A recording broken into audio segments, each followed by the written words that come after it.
बिस्मिल्लाहिर्रहमानिर्रहीम। अस्सलाम वालेकुम। आप देख रहे हैं डीडीपी एनालिटिका।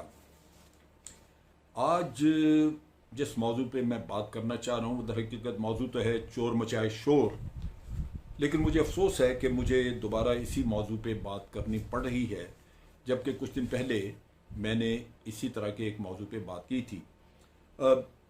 इस चीज़ की कतन ज़रूरत ना पेश आए अगर वाकई जो चोर हैं वो शोर मचाना छोड़ दें, लेकिन बदकिस्मती ये है कि उन चोरों में न शर्म न हया नाम की कोई चीज़ नहीं। इस वजह से वो झूठ, इल्ज़ाम तराशियाँ और ख़ुद खाए हुए माल की तरफ से तवज्जो हटाने के लिए दूसरों के ऊपर इल्ज़ाम तराशियाँ करते हैं। मैं खामोश रह सकता था, लेकिन असल चीज़ ये है कि इज़्ज़तदार आदमी बजाय इसके के अंदर से खोलता रहे, बेहतर ये है कि वो अपना मुकदमा सामने रखे और फिर उसका फैसला अवाम पे छोड़ दे। एक दफ़ा फिर जावेद हाशमी ने अपने उन आकाओं को जिनके वो तलवे चाटता है, उनको खुश करने के लिए अफवाज पाकिस्तान के ख़िलाफ़ हर्जा सराई शुरू की। ये झूठे इल्ज़ामात लगाने का सिलसिला इसलिए उसने किया हुआ है कि इसको इसकी कंपनसेशन मिलती है। इसके गांव के लोगों की इत्तला, मखदूम रशीद जहाँ पे ये रहता है वहाँ से इत्तला है कि अब भी जब इसके कुछ असासे हुकूमत ने गिराए तो इसको इसके लीडर की तरफ से काफ़ी बड़ी रकम दी गई ताकि ये सदमे से निढाल ना हो जाए। शर्म व हया की इस कमी की वजह से ये शख्स बार बार बेतुकी और मन घड़त बातें लेके मैदान में आ जाता है। उसको पता है कि सियासी तौर पे तो उसकी अहमियत अरसा हुआ ख़त्म हो चुकी, लेकिन फिर आका हैं, उनसे रब्ता, उनसे उनके कुछ खिदमात करनी है उनके लिए, और फिर जो कमाई उनसे ली होती है, जो पैसा लेते हैं या जो थोड़ी बहुत पजीराई होती है, उसका हक़ नमक भी अदा करना इसके लिए ज़रूरी है। लिहाजा ये हज़रत जो हैं ये कुछ न कुछ फजूलियात बोलते रहते हैं। अभी चंद रोज़ कबल ही हुकूमत ने इनके ज़मीनों पे छापा मारा। औकाफ की ज़मीनें जिनके ऊपर इन्होंने बिल्डिंगें, स्कूल, मार्केट बनाई हुई, पता नहीं 25-30 लाख रुपया कहते हैं महीने का वहाँ से किराया खा रहे थे, वो तजावज़ात हुकूमत ने नाजायज़ तजावज़ात को गिराया। और फिर मैं हैरान होता हूँ कि चोर जब चोरी करता पकड़ा जाए रंगे हाथों, उस वक़्त भी उसमें न शर्म हो न हया हो कि वो कम अज़ कम उस वक़्त ही अपना सरनिगूं रखे कि मैं तो पकड़ा गया हूँ, लेकिन वो नहीं है। उसके बाद फिर वही वतीरा कि आपने सैकड़ों यानी आपने कई साल तक ये हराम खाया है उन ज़मीनों का जो कि कब्ज़े की थी, और उनके ऊपर आपने बना के और वो सियासत की जहाँ एक सियासतदान का, इस सियासतदान का या कई का एक पैसे का कारोबार नहीं जहाँ से आमदन हो, लेकिन ये हराम जो कि उससे कब्ज़े की ज़मीनों से आता है, जहाँ बिल्डिंगें बना के तो किराए ले रहे थे, वो पकड़े गए, वो सामने हैं। लेकिन फिर दीदा दलेरी आप देखें कि उंगली दूसरों की तरफ उठाते हैं।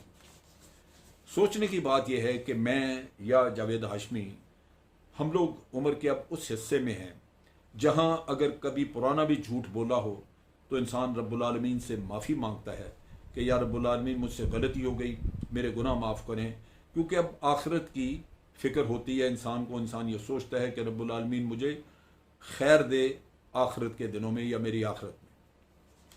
अब इस दुआ के बजाय अगर आप हर वक्त झूठ की बुनियाद पे अफवाज पाकिस्तान के ख़िलाफ़ रंडी रोना रोते रहें तो फिर आपके बारे में कोई अच्छे अल्फाज तो इस्तेमाल नहीं किया जा सकते। कुछ रोज़ कबल इस शख्स ने, जब मैंने जवाबन एक वीडियो की थी, कुछ रोज़ कबल इस शख्स ने मुझ पर इल्ज़ाम लगाया था कि मैंने हुकूमत पाकिस्तान से 15,000 एकड़ ज़मीन 264 रुपये पर एकड़ के हिसाब से ख़रीदी है। और इतने वसूख से ये हज़रत कह रहे थे कि लाजमन सुनने वाला ये सोचेगा कि इसके पास हर तरह का सबूत है। सबूत तो क्या जहन्नम में। मैंने तो खुली ऑफर हर उस शख्स के लिए रखी। मैंने कहा तुम कहते हो कि 15,000 एकड़ ज़मीन मैंने ली, 264 रुपये मैंने ली, लेकिन मुझे तो नहीं पता कि मैंने ली या कहाँ है वो। लेकिन अगर तुम लोगों को पता है कि ज़मीन वो कहाँ पे है और तुम्हारे पास कोई सबूत या कागज़ मौजूद है जो तुम हुकूमत को दिखा सको, तो ज़मीन तुम ले लो। मैं तो 15,000 एकड़ में से 1 इंच का भी रवादार नहीं, मुझसे लिखवाना है लिखवा लो, अगर है तो वो तुम ले लो, तुम लो या कोई भी ले ले। जिस किसी को भी शक है वो जाके ज़मीन आइडेंटिफाई कर ले, अगर उसको पता है तो वो ले ले। मेरी होती तो मैं जाके उसके ऊपर पहरा देता, लेकिन मेरे पास तो कोई ज़मीन नहीं, मेरे पास तो 1 इंच भी ज़मीन नहीं है। ना मुझे ज़मीन का शौक़ है, ना मेरे ख़ानदान में दूर दूर किसी को ज़मीन की कोई कारोबार है ज़मीन का। हमारा ज़राअत से दूर दूर का वास्ता ही नहीं। तो मैंने ये नहीं कि सिर्फ मैंने कहा मैं, मेरी औलाद, मेरी बीवी, मेरे बहन भाई, किसी के भी नाम पे अगर ये मिलती है ज़मीन तो ले लो, वरना बेनामी वगैरह ही लोग रख लेते हैं। आप ले लें, बड़ी अच्छी ऑफ़र है, आपका काम हो जाएगा। अगर आप इतने इसके ऊपर मुसर हैं कि वाकई ये है, तो फिर आप इसको ले लें। अब जब मैंने ये ऑफ़र की तो उसके बाद मुंह काला हुआ और फिर उस चीज़ से हटके अब एक नया इन्होंने ड्रामा रचाना शुरू किया। अब ये इल्ज़ाम लगा रहे हैं कि जनाब मेरे पास 15 अरब रुपए की प्रॉपर्टीज या मेरे 15 अरब रुपए के असासे मेरे पास हैं। ये वो शख्स कह रहा है जिसके कब्जे में 161 एकड़ औकाफ की ज़मीन मौजूद है, जो नून लीग के साथ चिपके रहने की वजह से इसको नून लीग के लीडरान जो हुकूमत में थे वो उसको देते रहे, इसको कभी पूछा नहीं।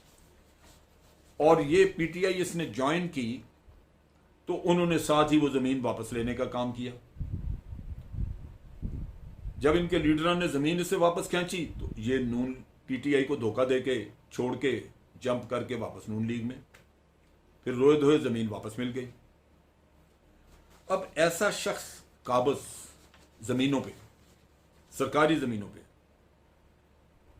और झूठा भी हो, परले दर्जे का चोर भी हो और झूठा भी हो, वो इल्ज़ाम लगाए किसी शरीफ आदमी पे, अब कहना शुरू कर दिया कि 15 अरब की जायदाद है। मेरा जवाब वही है कि 15 अरब रुपए की जायदाद तुम ढूंढो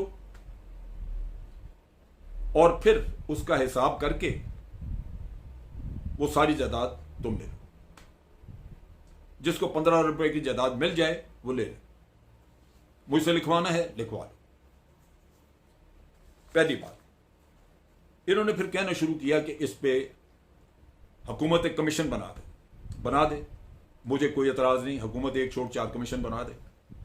लेकिन चूंकि इस आदमी को पता है कि किसी एक आदमी के लिए कमीशन नहीं बनाया जाएगा, लिहाजा ये मुतालबा ही उसी चीज़ का करता है। भाई अगर तुम सीरियस हो, अगर तुम्हारे पास सारे सबूत मौजूद हैं, तो इंतज़ार किस बात का कर रहे हो? कमीशन का रोना क्यों रोते हो? जाओ नैब में, 2 कागजात, केस बनाओ। अगर सबूत और कागजात मौजूद हैं तो ये तो 1 दिन में केस फैसला हो सकता है, इसका तो मसला ही कोई नहीं। और तुम्हें किस बात की रुकावट है? अगर इतना फटा हुआ मुंह तुमने रखा है जिससे हर बात करते हो, अगर नैब तुम्हारी बात ना सुने तो इस फटे हुए मुंह से फिर एक आगे इसी तरह की प्रेस कॉन्फ्रेंस करते रहे जैसे यहां पे गौगा करते हो। ये चीज मेरी समझ से बालातर है कि इल्जाम तराशी करना और जो जराए मौजूद है उनको इस्तेमाल नहीं तुम कर रहे। भाई नैब किस लिए है?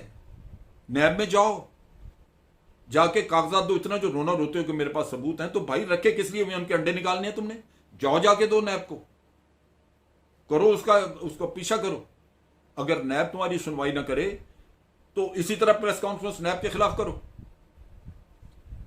ये तुम्हारा ड्रामा मैं चलने नहीं दूंगा, मैं तुम्हें नंगा करूंगा इतना कि जिंदगी भर याद रखोगे।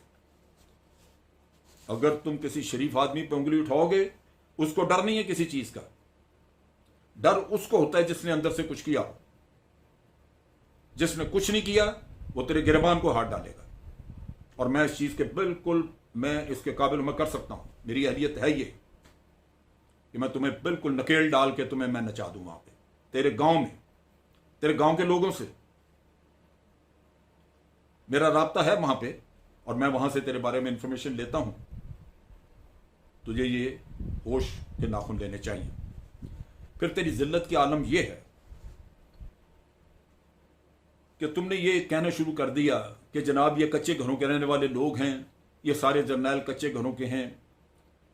कच्चे घरों में रहना क्या कोई ताना है? तुम्हें शर्म आनी चाहिए।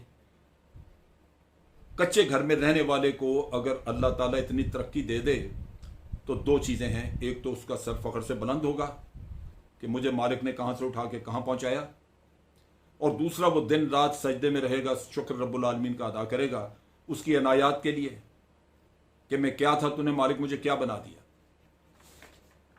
मैं लाहौर के जिस इलाके का रहने वाला हूँ, लाहौर निस्बत रोड का रहने वाला हूँ, दुनिया जानती है।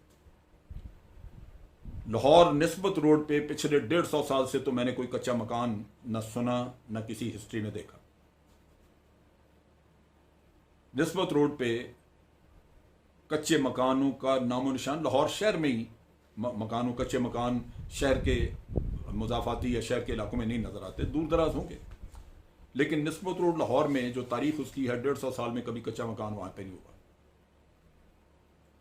मैं पक्के मकानों में रहा और मेरे जैसे वहां पे हजारों लोग जो निस्बत रोड पे रहते हैं सब बेहतरीन शानदार नए बने हुए पक्के मकानों में रहते हैं।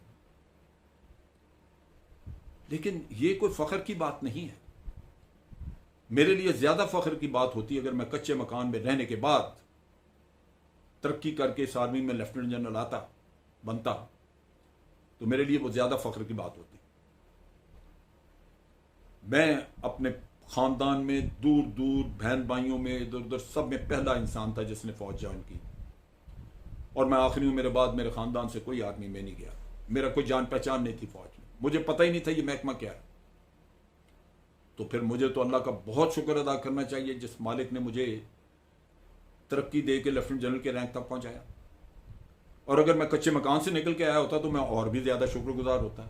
तो इतना कम ज़र्फ इंसान है कि कच्चे मकान का ताना देता है किसी को। इससे ज्यादा कम ज़र्फी और क्या हो सकती है। बात दरअसल ये है, जो मुझे मेरे लिए दुख और अफसोस की बात है कि पीएमएलएन में लीडर्स ने एक झूठ का कल्चर चलाया है जो बहुत सारे लोगों ने अपनाया नहीं, और कुछ ऐसे लोग जो नाआकबत अंदेश हैं उन्होंने वो कल्चर अपना लिया, क्योंकि उन्होंने समझा कि अपनी लीडरशिप को खुश करने का तरीका यही है, झूठ बोलें, सुबह शाम झूठ बोलें, चोरी करें और दूसरे को चोर कहें। पहले मुझे ख्याल था कि शायद जो इल्ज़ाम लगते हैं कुछ दुरुस्त हो, लेकिन जब मेरे ऊपर लगा तो मैंने बाकी आर्मी ऑफिसर्स का चेक करना शुरू किया। सब झूठे इल्ज़ाम, एक एक झूठा इल्ज़ाम, फलां ने जजीरा ले लिया। खुदा के बंदो, अगर सबूत हैं, अगर कुछ है, मुझे तो पता है कि नहीं है, झूठ है, लेकिन अगर कोई दावा करता है तो फिर किस बात का इंतजार है भाई। अगर नैब नहीं सुनेगा कुछ तो कम अज कम कोई तो दुनिया को पता लगेगा कि भाई फलां आदमी नैब में गया केस लेके, फिर नैब अपनी वजाहत देगा कि वो सुनते हैं या नहीं सुनते, या क्यों नहीं सुनते। तो नैब में जाओ भाई, लेकिन वो नहीं है, क्योंकि ये नून लीग का कल्चर ही नहीं है, झूठ और झूठ। सो बात यह है कि इस सारे खेल में मुंह काला अगर किया किसी ने तो वो जावेद हाशमी ने, क्योंकि उसने झूठ को अपना लवादा बना लिया। चोरी पकड़ी गई, रंगे हाथों पकड़े गए, उस पकड़े जाने के बाद भी बाज ना आए और वही हरकत की। इससे बड़ा और घिनौना इंसान क्या हो सकता है। मुझे उम्मीद है कि ये शख्स जो है ये अपनी करतूतों से बाज आएगा। मैं अल्लाह ताला से दुआ भी करता हूँ कि रब्बुल आलमीन इसको हदायत दे। पहली बात तो ये इसको चोरियाँ छोड़े, और दूसरी बात ये कि ये इतना तुहमतें जो दूसरों पे लगाता है, इसको अंदाज़ा नहीं है कि ये कितना बड़ा गुनाह है और इसकी क्या सज़ा है। लिहाजा रब्बुल आलमीन इसको हदायत दे कि ये हमारा नहीं तो अपनी आखिरत का कम से कम कुछ ख्याल करे। आज के लिए इतना ही। अफवाज पाकिस्तान जिंदाबाद, पाकिस्तान पाइंदाबाद।